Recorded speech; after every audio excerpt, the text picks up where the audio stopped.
Good evening, sports fans. Officials here are moving full steam ahead with plans for the hosting of the second test match of the Australia Open Tour for the Caribbean. The match is set for the Grenada National Stadium from July the 3rd to the 7th. Only recently, Cricket West Indies, CWI, announced its 16-member squad for the much-anticipated three-match home test Series A, which begins on Wednesday, June the 25th at Kensington Oval in Barbados for the coveted Sir Frank Worrell Trophy. This series signals the critical start of the 2025 to 2027 ICC Test Championship cycle. Several changes have been made to the squad that last featured in the drawn series against Pakistan earlier this year. Cricket West Indies CWI CEO Chris Daring commended the government of Grenada for its ongoing upgrades to the Grenada National Cricket Stadium earlier this year. Daring, along with CWI President Dr. Kishore Shallow and Director of Cricket Miles Bascombe, toured the venue on April the 2nd. Chair of the local organizing committee is Norman Gilbert. Right, and let me say to you that we have had visits both from the Australian Cricket Board as well as the West Indies Cricket Board. We have had two visits from CWI and we have had one from the Australian Cricket Board. I can say I'm very happy that they have given us good reviews so far regarding where we are in terms of preparation.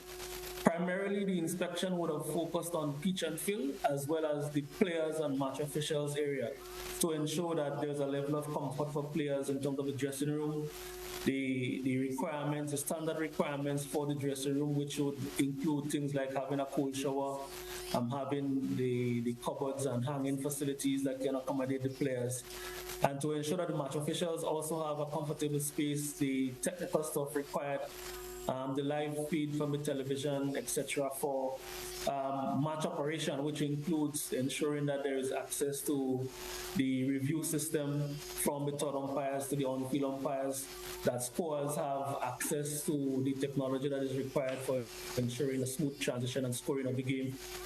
So far, I believe that they are all expressed satisfaction with the level of work that has been done and the level of readiness.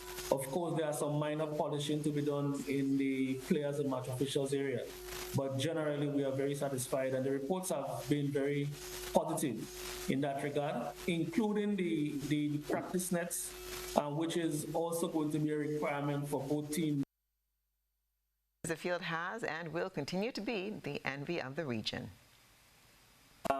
For an exciting encounter where we expect a result to be had from this game, and so all have been done to start and commence preparation for the wicket. And if you actually come into the stadium, you'll be surprised that the outfield is looking very lush at the moment. Some work still to be done, yes, in the final weeks as we move into the game. But we would have had the support of the West Indies head creator, who has been providing support to the technical and local team, the local creators.